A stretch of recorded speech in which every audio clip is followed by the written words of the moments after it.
Hi, this is J.Z. Holman, and this is the Anarcha Archive.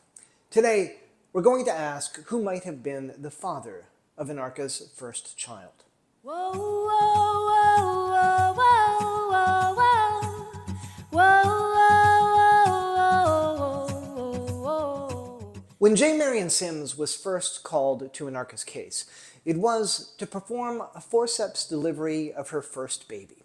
She was approximately 17 years old, and she had been in labor for several days, suffering from prolonged obstructed labor, a condition sometimes described as a passenger too large for the passage. Anarcha survived the birth. Many don't survive prolonged obstructed labor.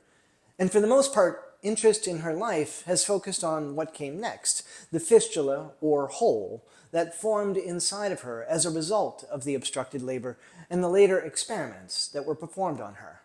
But who was the father of that first baby? Last time, we made a pretty strong suggestion that one of the two enslavers on the Westcott plantation when Anarcha was a teenager could have fathered her child.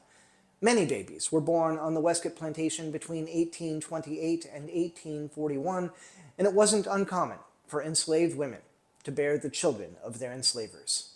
But that's not the only possibility. Breeding programs were also common at this time. There was an economic crash in 1837 and plantations were struggling, and Anarcha could have been bred to a man from another plantation or to a man on the Westcott plantation.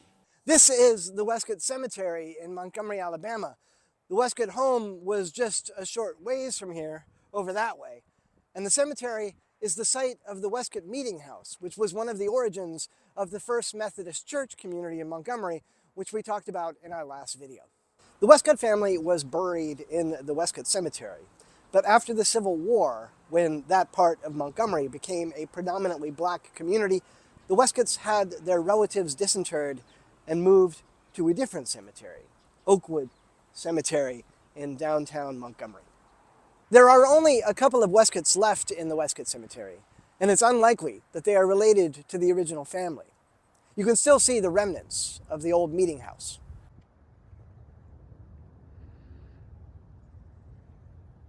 Just outside the meeting house ruins, there's a very small gravestone, barely 12 inches high.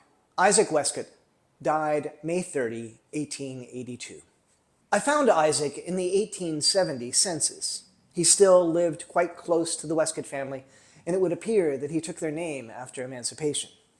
For the record, there is no evidence that Anarcha took the name Westcott. There is no primary source document that contains the name Anarcha Westcott.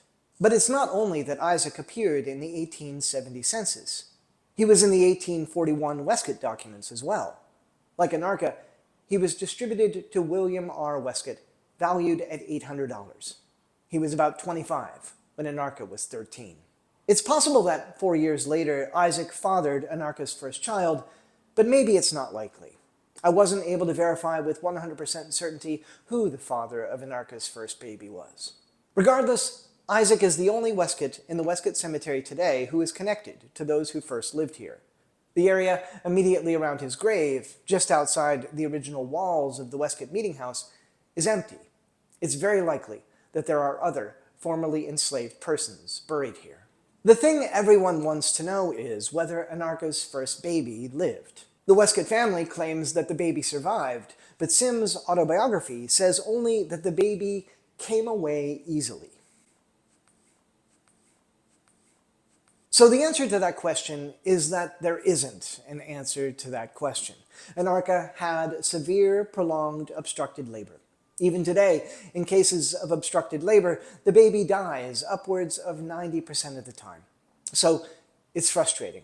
We can't say for sure who fathered Anarcha's first child, and it's not 100% certain, but it's very likely that Anarcha's baby was stillborn. Next time, we'll back up a bit and try to figure out when Anarcha might first have met the man who would perform experiments on her. Whoa, whoa.